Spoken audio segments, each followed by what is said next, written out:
வணக்கம். நான் சைதே மீனா. இன்னைக்கு நம்ம மக்கள் திலகம் நடிச்ச சந்திரோதயம் படத்துல இருந்து ஒரு பாட்டு பார்க்க போறோம். இது ஹீரோயினோட பாடுறது இல்ல, காமெடியனோட நாகேஷோட பாடுறது.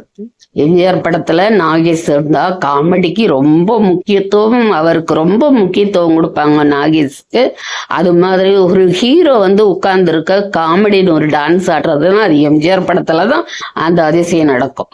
எத்தனை பெரிய மனிதருக்கு எத்தனை சிறிய மனம் இருக்குங்கிற ஒரு பாட்டுல பாத்தீங்கன்னா நாகேஷ் டான்ஸ் ஆடிக்கிட்டே அப்படி கட்டில ஜம்ப் பண்ணுவார். ஒரு ஒரு ஒரு நிமிஷம் அந்த அந்த சீன் போகும் அந்த பாட்டுல.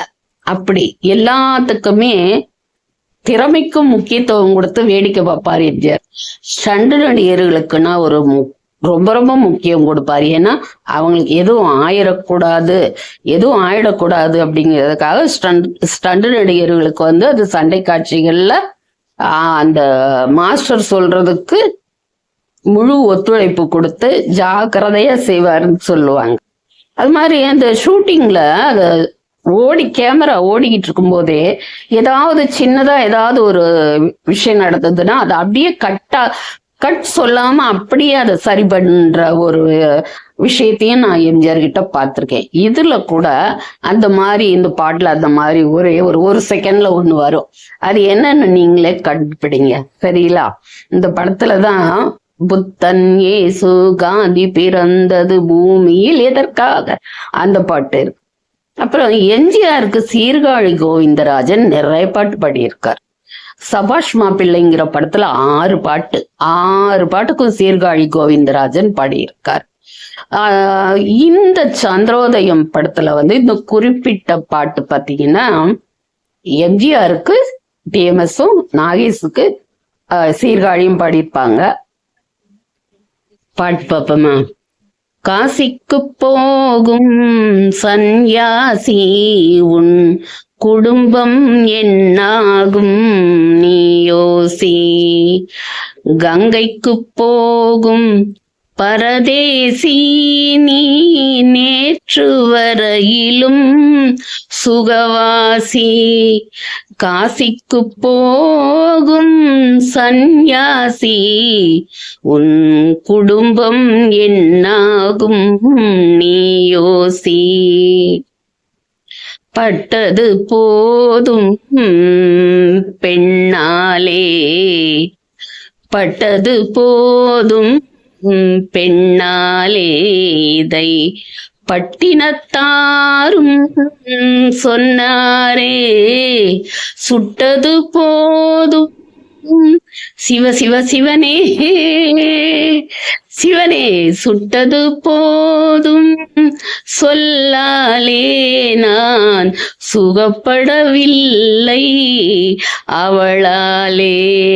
காசிக்கு போரே ஆளவிடு என்னை இனிமேலாவது அவ்வாழவிடு.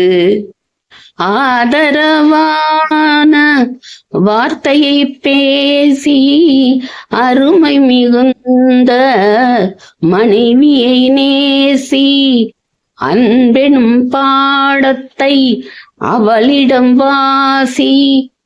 அவளை விடவா உயர்ந்தது காசி. அவதிப்படுபவன் படு சம்சாரி. அப்பா நீயோ பிரம்மச்சாரி. தலையணை மந்திரம் மூளையை கெடுக்கும். தாரக மந்திரம் மோட்சத்தை கொடுக்கும். தாரக மந்திரம் மோட்சத்தை கொடு. காசிக்கு போறேன் ஆளவிடு என்னை இனிமேலாவது வாழவிடு. இல்லறம் என்பது நல்லறமாகும், இதுவே வள்ளுவன் சொன்ன சொல்லாகும். இல்லறம் என்பது நல்லறமாகும், இதுவே வள்ளுவன் சொன்ன சொல்லாகும். குடும்பத்தின் விளக்கு மனைவி என்றாகும். கோபத்தை மறந்தால் சொர்க்கம் உண்டாகும். குடும்பத்தின் விளக்கு மனைவி என்றாகும். கோபத்தை மறந்தால் சொர்க்கம் உண்டாகும். பக்தியின் வடிவம் சந்நியாசம், புண்ணியவான்கள் சகவாசம், அதுவே சந்தோஷம். சக்தியின் வடிவம் சம்சாரம், அவளே அன்பின் ஆதாரம், வேண்டாம் வெளிவேசம். காசிநாதனே என் தெய்வம், கட்டிய மனைவி குலதெய்வம். காசிநாதனே என் தெய்வம், கட்டிய மனைவி குலதெய்வம். மனைவியும் தெய்வமும் ஒன்றில்லை, மனைவி இல்லாமல் தெய்வம் இல்லை. சரியோ இனி அவளுடன் இருப்பது, சரியோ அவள் துணையினை பிரிவது முறையோ? பகைதான் வளரும், பகையே அன்பாய் மலரும். பிரிந்தவர் கலந்திடப்படுமோ, கலந்தவர் பிரிந்திட தகுமோ? இல்லறம் நல்லறமே காசிக்கு காசிக்கு காசிக்கு போகும் சந்நியாசி, உன் குடும்பம் என்னாகும் நீ யோசி. இந்த பாட்டுல எம்ஜிஆரும் நாகேஷ் மாதிரியே முகத்துல சேஷ்டைகள் பண்ணியிருப்பாங்க. 2 பேருக்கும் க்ளோஸ் அப் வச்சு அந்த முகங்கள் போற போக்கு பாத்தீங்கன்னா அப்படி இருக்கும். சரி, நம்ம போயிட்டு நாளைக்கு பார்ப்போமா?